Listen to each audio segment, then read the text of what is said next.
So hello students, आप लोग कैसे हैं? उम्मीद करता हूँ कि आप लोग काफ़ी अच्छे से होंगे, अपने एग्ज़ाम की तैयारी कर रहे होंगे। तो आज हम पढ़ने वाले हैं क्लास 10th का हमारा ये चैप्टर नंबर हमारे पास 3 होने वाला है, जिसका नाम है मेटल एंड नॉन मेटल। आज का हमारे पे सेकंड पार्ट होने वाला है, ठीक है? इससे पहले का अगर आप लोगों ने पार्ट नहीं देखा है तो उसका लिंक आपको डिस्क्रिप्शन में मिल जाएगा, तो वहाँ पे आप जाके देख सकते हैं, ठीक है?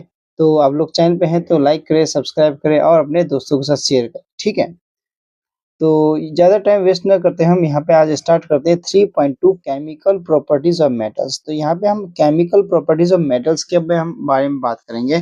फिजिकल प्रॉपर्टी हमने फर्स्ट वाले पार्ट में कंप्लीट कर लिया था। तो यहाँ पे हम स्टार्ट करते हैं। We will learn about the chemical properties of metal. तो हम क्या पढ़ेंगे कि हम केमिकल प्रॉपर्टीज के बारे में पढ़ेंगे, मेटल्स के बारे में हमारे पास, ठीक है? सेक्शन 3.2.1 से लेके 3.2.4 में हमारे for this collect the sample of the flowing metals.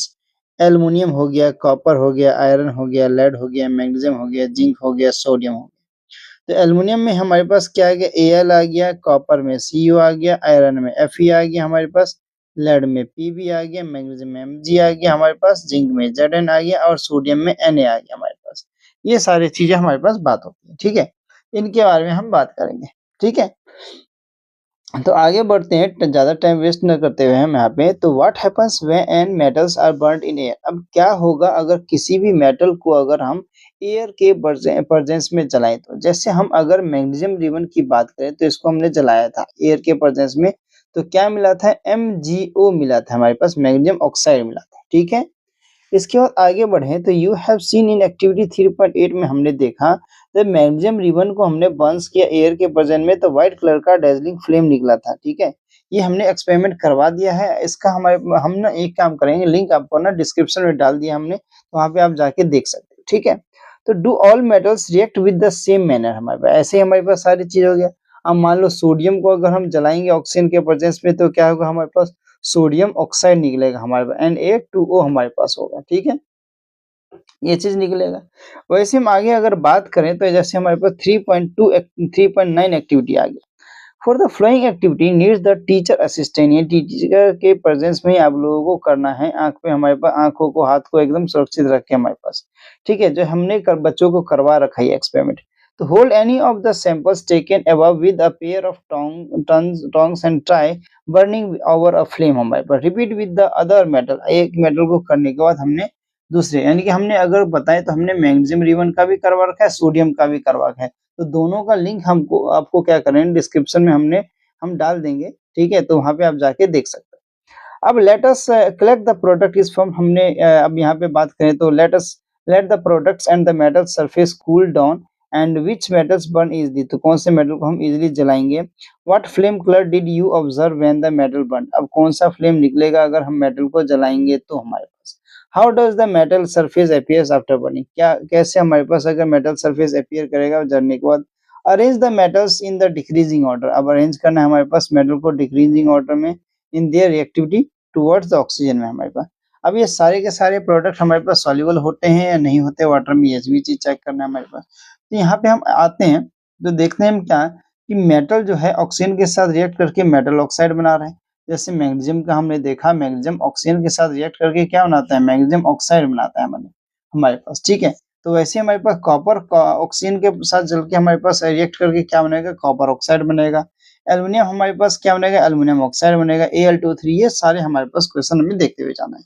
अब हमने चैप्टर 2 में एसिड बेस वाले चैप्टर में भी एक कुछ चीजें देखी थी कि हमारे पास एसिड बेस के साथ रिएक्ट करता है, बेस एसिड के साथ रिएक्ट करता है, ऑक्सीजन के साथ रिएक्ट करता है, तो क्या क्या बनाता है हमारे पास। ये सारी चीजें हमने देखी थी। तो how copper oxide react with hydrochloric acid. अब कॉपर ऑक्साइड हमारे पास CuO हमारे पास कैसे HCl के साथ रिएक्ट करके क्या बनाएगा हमारे पास। तो एक चीज जान लेना कि हमारे पास कॉपर Cu2+ निकालेगा हमारे पास और ऑक्सीजन 2- निकालेगा हमारे पास, और HCl में H+ निकलेगा और Cl- निकलेगा हमारे पास। तो ये बने क्या क्या हमारे पास CuCl2 बनेगा और हमारे पास H2O वाटर मॉलिक्यूल्स निकल जाता है। ये चीज हमें पता होना चाहिए, ठीक है? इसके बाद आगे चलें तो we have learn that metal oxide are basic in nature. Metal oxide हमारे पास बेसिक होता है नेचर में, but some metal oxide such as aluminium oxide, zinc oxides so both acidic हमारे पास एज वेल एज बेसिक होते हैं behaviour में हमारे पास, ये चीज हमें पता होना चाहिए। और एल्युमिनियम और जिंक हमारे पास क्या होते हैं, एम्फोटेरिक भी होते हैं, ये चीज हमें याद रखना है हमारे पास, ठीक है। Such metal oxide react with both acid और एज वेल एज बेस के साथ, यानी कि जो एसिड और बेस दोनों की प्रॉपर्टीज इसमें मिल जाती है हमारे पास, और सॉल्ट प्रोड्यूस करता है या और वाटर हमारे पास प्रोड्यूस करता है, उसको एम्फोटेरिक ऑक्साइड्स कह देते हैं हमारे पास। ये मोस्ट इंपोर्टेंट क्वेश्चन है जो कि हमारे पास एग्जाम में पूछ लेता है, हमें पता होना चाहिए, ठीक है। जैसे Al2O3HCl के साथ रिएक्ट करेगा तो क्या बनेगा, AlCl3 यानी एल्युमिनियम क्लोराइड और वाटर मॉलिक्यूल्स निकालेगा। दोबारा वही अगर सोडियम हाइड्रोक्साइड यानी ये एसिड के साथ रिएक्ट किया हमारे पास और ये बेस के साथ हमारे पास रिएक्ट करेगा, तो बेस के साथ रिएक्ट करेगा तो क्या बनेगा, सोडियम एल्युमिनेट बनेगा NaLaLO2 हमारे पास और वाटर मॉलिक्यूल्स निकालेगा, ठीक है। ये क्वेश्चन हमें यहाँ पे जरूर देख के जाना चाहिए, हमारे लिए मोस्ट इंपोर्टेंट है। वही अगर most of the metal oxides की अगर बात करें तो वो इनसॉल्युबल होते हैं हमारे पास, यानी घुलनशील नहीं होते पानी में हमारे पास। बट इसलिए हमारे पास क्या करें, अगर हम इसको some of this dissolve in water, लेकिन कुछ जो होते हैं हमारे अल्कलीज होते हैं, जैसे पहले ग्रुप बोले तो वो घुल जाते हैं हमारे पास। अब जैसे सोडियम ऑक्साइड की बात करें, पोटेशियम ऑक्साइड की बात करें, तो ये हमारे पास पानी में घुल जाते हैं हमारे पास और अल्कलीज प्रोड्यूस कर लेते हैं हमारे पास। जैसे सोडियम ऑक्साइड को पोटेशियम ऑक्साइड को अगर वाटर में मिक्स करूँ तो क्या बनेगा, एक सोडियम हाइड्रोक्साइड बनेगा और एक पोटेशियम हाइड्रोक्साइड बनेगा। तो ये चीज भी हमें देख के जाना चाहिए, ठीक है। फिर हम आगे चलते हैं तो देखते हैं क्या, वी हैव हमारे पास observe in activity 3.9 that all metals do not react, हमारे पास जितने भी मेटल्स है रिएक्ट नहीं करते हमारे पास ऑक्सीजन के साथ at the same rate of हमारे पास टाइम। तो डिफरेंट मेटल्स हैं हमारे पास, शो करेंगे डिफरेंट रिएक्टिविटी टुवर्ड्स ऑक्सीजन की तरफ शो करेंगे हमारे पास, ठीक है। ये चीज हमें देखना चाहिए। मेटल्स सच जैसे पोटेशियम हो गया, सोडियम हो गया, ये रिएक्ट करेगा हमारे पास अचानक से और तुरंत। जैसे हमने सोडियम का करवा रखा है, जैसे सोडियम हमारे पास ऑक्सीजन के प्रेजेंस में इजिली रिएक्ट करता है, तो हमने इसको क्या किया, हल्का सा हमने क्या किया, सोडियम में वाटर डाल दिया। अब सोडियम में वाटर डाल दिया तो हमारे पास ये क्या हो गया, रिएक्ट कर दिया हमारे पास ये, ठीक है। यहाँ लिखा है ना, vigorously that they catch fire if किट, कई सारे स्टूडेंट को हमने दिखा रखा है, ये हमने एक्सपेरिमेंट करा रखा है, तो उसका लिंक हमने डिस्क्रिप्शन में डाल दिया, तो आप जाके देख सकते हो। केप्ट इन ओपन एरिया में हम डालते हैं, hence it to protect them and prevent accidental fire they keeped in immersed in kerosene, इसलिए हमारे पास केरोसिन ऑयल में। अब यहाँ पे अभी प्री बोर्ड में एक क्वेश्चन आया भी था कि हमारे पास सोडियम मेटल को हम केरोसिन ऑयल में क्यों डुबो के रखते हैं, ठीक है। क्योंकि हमारे पास वो हाईली रिएक्टिव मेटल्स होता है हमारे पास, इसलिए हमारे पास, ठीक है। तो इसको इमर्ज करके रखते हैं केरोसिन ऑयल में। At ordinary temperature the surface of the metal such as magnesium, aluminium, zinc, lead etcetera, ये सब हमारे पास क्या होता है, are covered with a thin layer of oxide, हमारे पास पतला सा लेयर होता है ऑक्साइड का हमारे पास। एंड हमारे पास द प्रोटेक्टिव ऑक्साइड लेयर जो होता है वो हमें प्रिवेंट करता है किसमें, मेटल से हमारे पास, फॉर फर्दर ऑक्सीडेशन के बाद हमारे पास।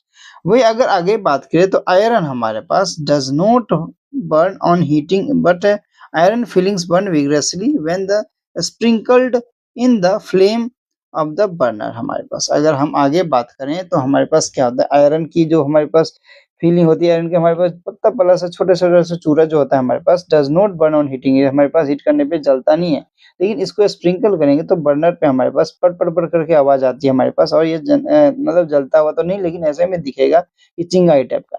वही copper does not burn, copper भी नहीं जलेगा, and but the hot metal is coated with black, हमारे पास कलर के साथ हो जाएगा, तो कॉपर ऑक्साइड का एक लेयर जमा हो जाएगा हमारे पास, इसलिए वो ब्लैक कलर का होता है। वैसे सिल्वर और गोल्ड की बात करें, ये भी ऑक्सीजन के साथ नहीं रिएक्ट करता। ये सब सारी चीजें याद होनी चाहिए हमें कि कौन सा चीज ऑक्सीजन के साथ रिएक्ट करता है, कौन सा चीज नहीं हमारे पास, ठीक है। तो यहाँ से क्वेश्चन आते हैं हमारे पास, ठीक है। अब यहाँ पे हम इस बॉक्स को पढ़ने से पहले डू यू नो वाले बॉक्स को पढ़ ही लेते हैं, चलो यहाँ पे। तो एनोडाइजिंग इज अ प्रोसेस, एक एनोडाइजिंग यानी कि एनोड यानी हम किसकी बात करते हैं, नेगेटिव की बात करते हैं, ठीक है। तो इसको प्रोसेस हमारे anodising is a process of forming of thick oxide layer aluminium हमारे पास, ठीक है। एल्युमिनियम ऑक्साइड यानी Al2O3 हमारे पास बनता है। अब ये एल्युमिनियम डेवलप करता है थिन ऑक्साइड में हमारे पास, ठीक है, लेयर में, जो कि एक्सपोज होता है किसके साथ, एयर के साथ। यानी अगर एल्युमिनियम को अगर ऑक्सीजन के प्रेजेंस में जलाएंगे तो क्या बनेगा, एल्युमिनियम ऑक्साइड बनेगा हमारे पास। ये this aluminium oxide coat make it resistant to further corrosion, and the resistance can be improved further by making the oxide layer thicker, हमारे पास oxide layer thicker हो जाएगा। and during anodizing a clean aluminum article is made up of anode and is electrolyzed with dilute sulphuric acid, यानी कि dilute अगर sulphuric acid डालें तो हमारे पास क्या होगा, ये चीज हमें देखना है। तो द ऑक्सीजन अगर हमारे पास गैस इवॉल्व हो रहा है हमारे पास एनोड पे, तो यानी कि क्या हो रहा है, रिएक्ट विद एल्युमिनियम, एल्युमिनियम के साथ रिएक्ट होने पे तो थिकर एक प्रोटेक्टिव लेयर बन जाएगा हमारे पास, ठीक है, जिसे हम एल्युमिनियम ऑक्साइड कहते हैं आर्टिकल्स पे हमारे पास, जिसपे वो खराब नहीं होता हमारे पास। ऐसे एल्युमिनियम को अगर कहा जाए तो स्लो पॉइजनिंग का काम करता है, ये तो हम जानते ही हैं, ठीक है। तो आफ्टर हमारे देखो ये हर एक लेक्चर को ना आप लोगों को ध्यान से समझना है, तभी आप लोगों को समझ आएगा, वरना नहीं आएगा, ठीक है। इधर कुछ टीचर तो इतना गलत पढ़ाते हैं, फिर भी आप लोग उन टीचर को सपोर्ट करते हैं, ठीक है। ठीक है, कुछ भी मतलब पढ़ा देते हैं, कुछ भी करवा देते हैं, ठीक है। बस क्या होता है, वो थोड़ा एनर्जी लेवल हाई करके जोश के साथ पढ़ा देते हैं, तो आपको लगता है अरे भाई साहब यही पढ़ाएगा जो है टीचर, यही है, इसके अलावा तो कोई टीचर है ही नहीं दुनिया में, मतलब, ठीक है। एक टीचर को ना छोटे से ना हाई बड़े लेवल तक ना, यानी हाई लेवल से एक जीरो से ऊपर हीरो बनाता कौन है, स्टूडेंट ही बनाते हैं, ये चीज याद रखना। आप लोगों के बदौलत ही ना कोई टीचर अगर हाई लेवल पे जाता है या उसके नाम होता है ना, तो बच्चों के कारण ही होता है, स्टूडेंट के कारण ही होता है, एक चीज याद रख लेना जी, ठीक है। तो छोटे हो या बड़े टीचर हो, जो टीचर तुम्हें सही पढ़ाता हो उस टीचर को सपोर्ट जरूर करना, ठीक है। After performing activity 3.9, you must have observed that sodium, ठीक है, is the most reactive of the samples of the metals taken here हमारे पास. The reaction of magnesium is less vigorous, implying that it is not an reactive as sodium हमारे पास. But burning in oxygen does not help us to decide about the reactivity of zinc, iron, copper, lead, ये सब हमारे पास होते हैं. Let us see some more reactions to arrive at a conclusion about the order of the reactivity of these metals हमारे पास। ये सब हमें याद रखना चाहिए कि हमारे पास अगर जलाते हैं कोई भी चीज को, हम आग लगता है तो ऑक्सीजन के प्रेजेंस में ही जलता है। अब जिंक हमारे पास हो गया, आयरन हो गया, कॉपर हो गया, लेड हो गया, ये सब जलता है तो किसके प्रेजेंस में जलता है, ऑक्सीजन के प्रेजेंस में। ये चीज हमें पता होना चाहिए। फिर हम आगे बात करें, what happens when metals react with water, क्या होगा अगर मेटल हमारे पास रिएक्ट करता है किसी वाटर के साथ, हमारे पास वाटर के साथ, तब क्या होगा। What happens when metals react with water, ठीक है, तो ये हमें पता होना चाहिए कि मेटल के साथ अगर वाटर रिएक्ट करता है तो क्या होगा हमारे पास, ठीक है। तो अभी हम देखेंगे, तो सबसे पहले हम 3.10 एक्टिविटी देख लेते हैं जरा। This activity need the teacher assistant, इसको भी टीचर की निगरानी में ही करना है हमारे पास। अब कुछ मेटल के सैंपल ले लो, जैसे 3.9 में लिए थे हमने, ठीक है, तो हमारे पास उसको अरेंज करना है इंक्रीजिंग ऑर्डर में हमारे पास। अभी हम रिएक्टिविटी सीरीज भी देखेंगे। अब कुछ को हमने हॉट वाटर के साथ, किसको हमने कोल्ड वाटर के साथ, कुछ को हमने स्टीम के साथ, वाटर स्टीम के साथ रिएक्शन करवाया, ठीक है। इसके नोट्स भी हमने प्रोवाइड करवा रखे हैं आप लोगों को, ठीक है। आगे हम और अच्छे लेक्चर लेके आएंगे नोट विद नोट्स के साथ, तो उसमें हम डिटेल बनाएंगे। लेकिन हमें पढ़ के आ रहे हैं, हम एनसीईआरटी पढ़ रहे थे, हम अकॉर्डिंग टू एनसीईआरटी हम बात करेंगे अभी, ठीक है। तो does any metal start floating after some time, तो क्या अगर पानी में डालते हैं तो कुछ मेटल हमारे पास, जैसे सोडियम की बात करें, सोडियम हमारे पास फ्लोट करके ही वाटर में रिएक्ट करता है हमारे पास, ठीक है। तो मान लो अगर मैं सोडियम को अगर मैं वाटर के साथ रिएक्शन करवाऊं तो क्या निकलेगा, यहाँ से मेरे पास H+ निकलेगा और OH- निकलेगा। तो ये बनाएगा कि हमारे पास सोडियम हाइड्रोक्साइड बनेगा और हाइड्रोजन गैस आई थिंक मेरे पास निकाल देगा। ये चीज हमें पता होना चाहिए, ठीक है। अब put the metals did that did not react with cold water in a beaker half filled with hot water, for the metals that did not react with hot water and arrange apparatus in सोनी, इतना हमारे पास ये सब सारी चीज दे रखी है। अब हम यहाँ पे मेन चीज देखते हैं। एक हमारे पास एक्सपेरिमेंट ऐसे ही किया गया हमारे पास, देखो यहाँ पे क्या लिया गया है। एक ग्लास में वूल सोक्ड वूल हमारे पास वाटर को लिया गया, यहाँ पे मेटल का हमारे पास सैंपल लिया गया। ये मान लो हमारे पास मैग्नीशियम रिबन हमारे पास, ठीक है। अब ये रिएक्ट करेगा तो यहाँ से हमारे पास बबल्स देख रहे हो, ये बबल्स किसका होगा, हाइड्रोजन गैस यहाँ पे जमा होता है। हाइड्रोजन गैस में पॉप साउंड देता है। आई थिंक ये एक्सपेरिमेंट हमने कर भी रखा है मैग्नीशियम रिबन के साथ, तो आपको हम उसका लिंक भी हम डिस्क्रिप्शन में डाल देंगे, तो आप देख लेना, ठीक है। जैसे मेटल रिएक्ट करेगा हमारे पास वाटर के साथ तो प्रोड्यूस करेगा मेटल ऑक्साइड हमारे पास। सबसे पहले तो ये पता होना चाहिए कि मेटल हमारे पास के साथ रिएक्ट करके मेटल ऑक्साइड यहाँ भी हमारे पास प्रोड्यूस हो जाएगा एंड हाइड्रोजन गैस देगा, हमने देखा। अब ये मेटल ऑक्साइड को अगर वाटर में डालें तो मेटल हाइड्रोक्साइड बनेगा हमारे पास। तो हमने एक सिंगल स्टेप प्रोसेस, हमारे पास 2 स्टेप प्रोसेस को एक सिंगल स्टेप प्रोसेस में डाल दिया। तो ये पोटेशियम रिएक्ट कर रहा है हमारे पास किसके साथ, पोटेशियम, तो वाटर के साथ, तो पोटेशियम हाइड्रोक्साइड दे रहा है, ये हमें पता होना चाहिए। और hydrogen gas plus heat energy देता है हमारे पास। वही सोडियम के साथ भी मेन चीज यही चीज हुआ हमारे पास। तो मेटल लाइक जैसे पोटेशियम और सोडियम की बात करें, ये हमारे पास वायलेंटली कोल्ड वाटर के साथ रिएक्ट करेगा तो हमारे पास सोडियम पोटेशियम हमारे पास रिएक्ट करेगा वायलेंटली, तो एक्सोथर्मिक रिएक्शन होता है, जिससे हमारे पास तुरंत क्या होता है, हाइड्रोजन गैस प्रोड्यूस होगा और आग लग सकता है उसमें हमारे पास। ठीक है, ये चीज हमें पता होना चाहिए। तो हम जब सोडियम को वाटर में डालते हैं तो कहाँ पे आग लगता है हमारे पास, उसमें हाइड्रोक्साइड बनने के बाद आग लगता है, उसका हाइड्रोजन गैस प्रोड्यूस होता है तब हमारे पास। अब वो एक्सोथर्मिक रिएक्शन स्टार्ट हो जाता है तभी वो तुरंत आग लग जाता है उसमें हमारे पास।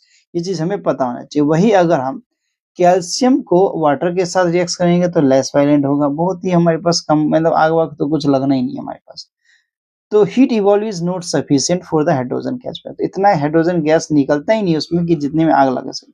तो कैल्शियम को वाटर के साथ रिएक्ट करेगा तो कैल्शियम हाइड्रोक्साइड मिल गया हमारे पास। अब कैल्शियम स्टार्ट होता है फ्लोटिंग करना हमारे पास, because the bubbles of hydrogen gas formed stick to the surface of the metal, metal के सरफेस पे स्टिक हो जाता है, यानी चिपक जाता है हमारे पास। अब वही magnesium does not react with cold water के साथ रिएक्ट नहीं होता है, it react with hot water के साथ रिएक्ट होता है। अब मैग्नीशियम हाइड्रोक्साइड देता है और हाइड्रोजन गैस देता है। अब ये हमारे पास क्या होता है, स्टार्ट करता है फ्लोटिंग हमारे पास कहाँ पे, it also starts floating due to the bubbles of hydrogen gas sticking to its surface, हमारे पास सरफेस पे आ जाता है हमारे पास। ये चीज हमें पता होना चाहिए। अब मेटल्स लाइक एल्युमिनियम हो गया, आयरन हो गया, जिंक हो गया, ये भी हमारे पास रिएक्ट नहीं करता, ठीक है, कोल्ड वाटर के साथ। ये हमें याद रखना है कि कौन सा कोल्ड वाटर के साथ रिएक्ट कर रहा है, कौन सा कोल्ड वाटर के साथ रिएक्ट नहीं कर रहा है। अभी हमारे पास ना ही कोल्ड वाटर के साथ ना ही हॉट वाटर के साथ रिएक्ट कर रहा है हमारे पास, ठीक है, but they react with steam, water का स्टीम जो भाप होता है ना उसके साथ रिएक्ट कर देता है हमारे पास। अब एल्युमिनियम को देखो यहाँ पर, अगर वाटर के साथ रिएक्ट कर रहा है तो हमारे पास एल्युमिनियम ऑक्साइड और हाइड्रोजन गैस निकला। वही आयरन का भी यही चीज है हमारे पास।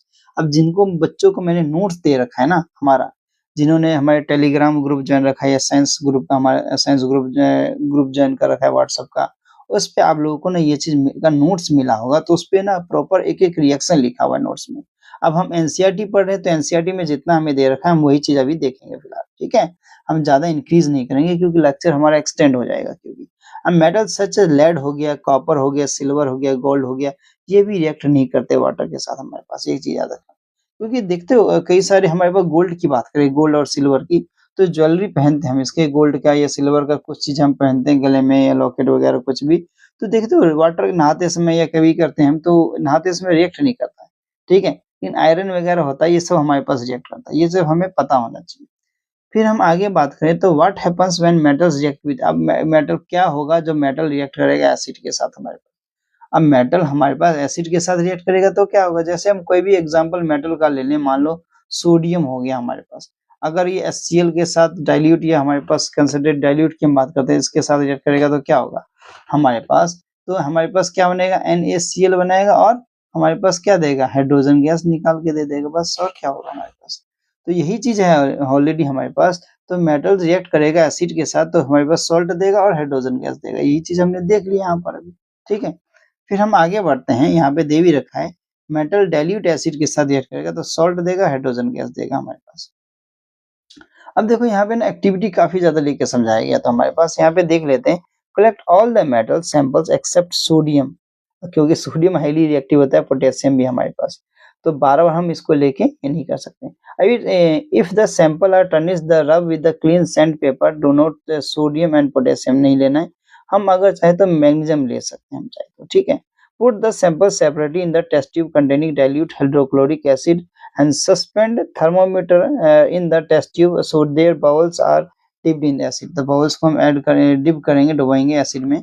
तो ऑब्जर्व क्या करेंगे, observe the rate of a formation of bubbles carefully, which metals react विग्रेसली with dilute है, ये मेटल्स हमारे पास कौन सा मेटल रिएक्ट करेगा विग्रेसली हमारे पास डाइल्यूट हाइड्रोक्लोरिक एसिड के साथ, with which metal did you record the highest temperature, किसमें हमारे पास टेम्परेचर ज्यादा निकलेगा वो भी देखना है, तो अरेंज कर लेना है इसको हमारे पास में, ठीक है, ये हमको अरेंज करना है, तो जो कि हम रिएक्टिविटी सीरीज में देखने ही वाले हैं, एक मिनट, ठीक है। तो हम आगे चलते हैं, तो यहाँ देखेंगे right equation for the reaction magnesium, aluminium, zinc और आयरन की हम बात करेंगे। अब इसको हम क्या करेंगे, रिएक्शन करवाएंगे डाइल्यूट HCl के साथ। तो चलो एक एक करके देखते हैं। Mg को हमने रिएक्ट करवाया HCl के साथ, तो क्या हो गया, MgCl2 मिल गया हमारे प्लस हाइड्रोजन गैस मिल गया। वही अगर एल्युमिनियम की बात करें, एल्युमिनियम को रिएक्शन करवाए हमने HCl के साथ, ये H2SO4 के साथ, तो हमारे पास LCl3 मिल गया प्लस हाइड्रोजन गैस मिल गया। अभी हम फिलहाल डाइल्यूट HCl के साथ ही बात कर रहे हैं, ठीक है। डाइल्यूट में लगा नहीं रहा हूँ, तो लगा लेना। फिर हम यहाँ पे जिंक की बात करेंगे, तो जिंक हमारे पास डाइल्यूट लो लगा दिया। यहाँ पे हमने HCl से करेंगे रिएक्शन, तो क्या हो गया ZnCl2 प्लस हमारे पास क्या हाइड्रोजन गैस हो गया हमारे पास, ठीक है। फिर वही अगर आयरन के साथ रिएक्ट करें डाइल्यूट HCl का हमारे पास, तो क्या होगा हमारे पास, ये चीज देखो Fe हमारे पास अब 2 आता है Cl हमारे पास, तो FeCl2 हमारे पास, या 3 भी हो सकता है हमारे पास, प्लस H2 हो गया हमारे पास। ये चीज हमें याद रखना है, ठीक है। अब ये सारी चीजें होगी। अब hydrogen gas is not evolve when metal react with, अब नाइट्रिक एसिड के साथ अगर रिएक्शन कराएंगे तो क्या हाइड्रोजन गैस बोल रहा है साफ साफ इवॉल्व ही नहीं होगा हमारे पास। अब मान लो मैग्नीशियम है हमारे पास, इसको मैं हमारे पास किसके साथ HNO3 के साथ, HNO3 के साथ रिएक्शन कराऊंगा तो क्या मिलेगा हमारे पास, ये चीज हमें पता होना चाहिए। तो हमारे पास बिकॉज HNO3 हमारे पास क्या होता है, एक स्ट्रॉन्ग ऑक्सीडाइजिंग एजेंट होता है हमारे पास, ये चीज हमें याद रखना है। इसलिए हमारे पास यहाँ पे है ना हाइड्रोजन गैस मिलेगा ही नहीं, ये ऑक्सीडाइज हो जाएगा। H2 हमारे पास produce to water in itself get reduce to any of the nitrogen oxide, N2O हमारे पास, NO और NO2 हमारे पास, ये सब सारी चीजें निकलेंगी हमारे पास। बट मैग्नीशियम के अगर मैग्नीज की साथ बात करें, तो मैग्नीशियम हमारे पास 12 नंबर पे आता है, मैग्नीज हमारे पास 25 नंबर पे आता है। ये रिएक्ट करेगा डाइल्यूट HNO3 के साथ, तो इसमें हाइड्रोजन गैस बनेगा हमारे पास, ठीक है। ये चीज हमारे पास बनेगा, साफ साफ क्या रखा है। तो यहाँ पे Mg और NO3 की हमारे पास क्या हो जाएगी, ट्वाइस हो जाएगी, प्लस हाइड्रोजन गैस हो जाएगा हमारे पास। ये चीज हमें पता होना चाहिए, मिल जाएगा हमारे पास। वही Mn के साथ भी सेम चीज होगा हमारे पास, ठीक है। You must have observed in activity 3.11 the rate of formation of bubbles was fastest in the case of magnesium हमारे पास, ठीक है।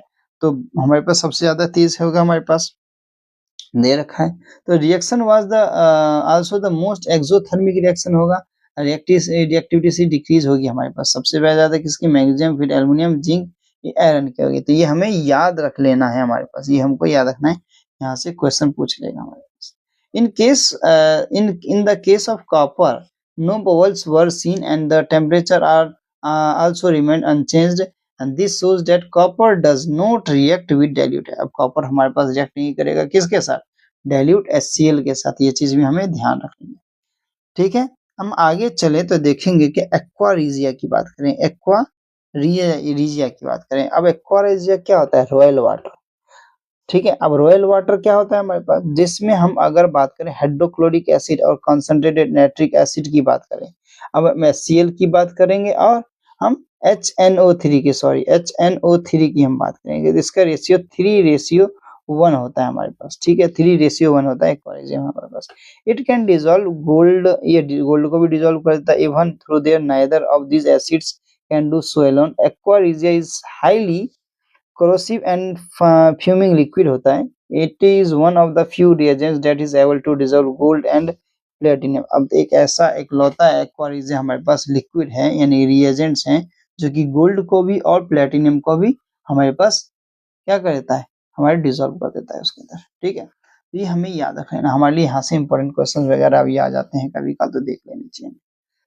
अब यहाँ पे आगे बढ़े तो हमारे पास बात ये आती है कि how do metals react with solution of other metal salts. अब हमारे पास कोई भी मेटल हमारे पास कोई सॉल्यूशन में हमारे पास कैसे रिएक्ट करता है, ठीक है। मेटल रिएक्ट करेगा किसी भी हमारे पास मेटल सॉल्ट्स के साथ कैसे हमारे पास, तो ये भी चीज हमें देखना बनता है, ठीक है। ये भी हमारे लिए इंपॉर्टेंट क्वेश्चन यहाँ से बन जाते हैं, तो हमें पता होना चाहिए।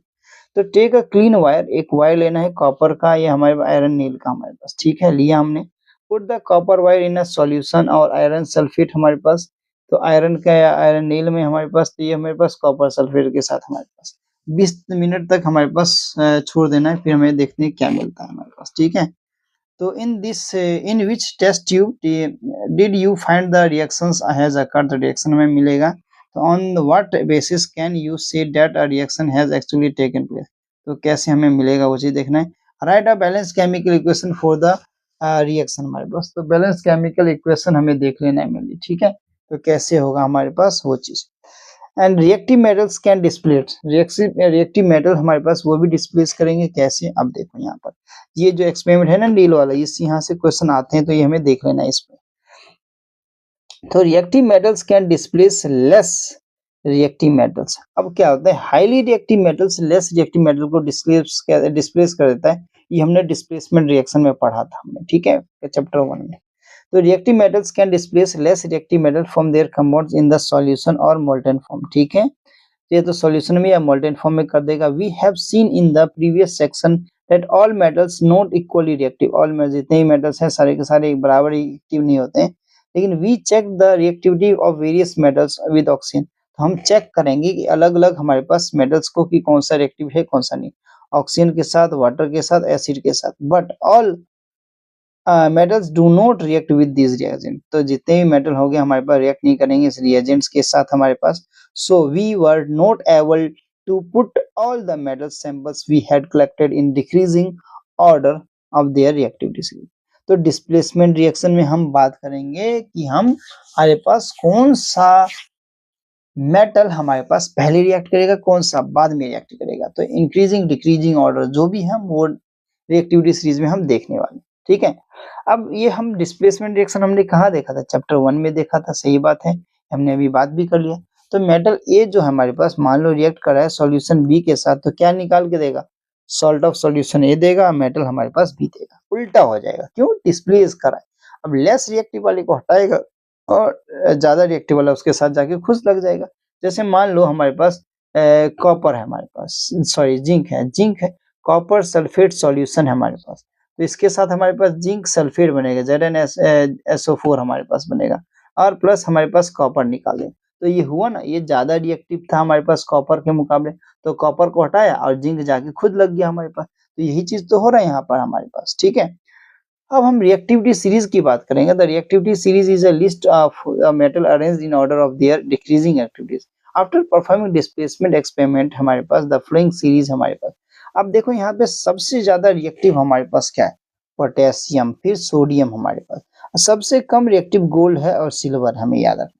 अब मान लो सोडियम पोटेशियम में दोनों ऑप्शन आ जाए तो हमें पोटेशियम लगाना है, लेकिन अगर एक ऑप्शन कोई आ जाए तो हमारे पास जो ऑप्शन रहेगा उसको लगाना हमारे पास, ठीक है। अब हमारे पास ये रिएक्टिविटी सीरीज किसमें है, डिक्रीजिंग ऑर्डर में। ये मोस्ट रिएक्टिव वाले हमारे पास, ये लेस रिएक्टिव वाले हमारे पास। तो ये हमें पता होना चाहिए कि सोडियम पोटेशियम हमारे पास क्या आ गया, potassium, sodium, calcium, magnesium, aluminium, zinc, iron, lead हमारे पास, hydrogen, copper, mercury, silver, gold हमारे पास, ये सारे चीज आते हैं रिएक्टिविटी सीरीज, ठीक है। अब इसको याद रखने के अपने अलग अलग तरीके हैं, कहानी बना के याद रखो, ठीक है, तुम्हारी इच्छा। अब ये क्वेश्चन जो है ना हमारे पास, ये कई बार आया हुआ क्वेश्चन है, तो ये मोस्ट इंपोर्टेंट हो जाता है हमारे पास। अब right an equation for the reaction with iron with steam. हमारे पास आयरन स्टीम के साथ रिएक्शन करेगा तो क्या होगा, कैल्शियम और पोटेशियम वाटर के साथ रिएक्शन करेगा तो क्या होगा। ये सब चीज हमें पता होना चाहिए, हमारे लिए मोस्ट इंपोर्टेंट होता है। फिर यहाँ पे ये क्वेश्चन जो आता है ये हमारे पास ये भी इंपॉर्टेंट हो जाता है, जो केस स्टडी बेस्ड क्वेश्चन आता है ना हमारे, इसमें ये क्वेश्चन आ चुका है हमारे पास, तो ये क्वेश्चन हमें जरूर देख के जाना है, ठीक है। ये देखना है कि which gas is produced when dilute hydrochloric acid is added to reactive metal. हमारे पास तो ये भी देख के चले जाना हमारे पास, फिर ये भी देख के चले जाना, लेकिन ये हमारे पास ज्यादा देख, ठीक है। तो ये हमारे पास इम्पोर्टेंट ज्यादातर ये हो जाता है। तो यहाँ तक ही हम रखते हैं, फिर हम मिलते हैं किसी नए लेक्चर के साथ, यानी नेक्स्ट वाले किस टॉपिक के साथ। तब तक के लिए thank you and good bye.